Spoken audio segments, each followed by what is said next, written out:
Tez jahli chiqadigan odamlarning 6 ta afzalligi. Birinchisi, ular nohaqlikka chiday olmaydi. Shuning uchun tez javob qaytarishadi, lekin niyatlari yomon emas. Ikkinchisi, ular juda halol insonlar. Ichlarida nima bo'lsa, shuni dangal aytadi. Uchinchisi, ularning qalblari toza, yomon niyatlari yo'q.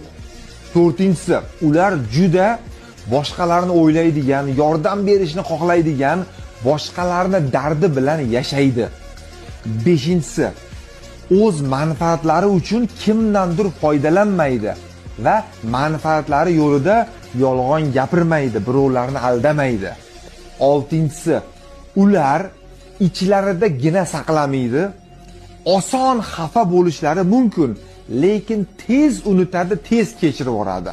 Agar atrofingizda shunday insonlar bo'lsa, ularni qadrlang, ardoqlang.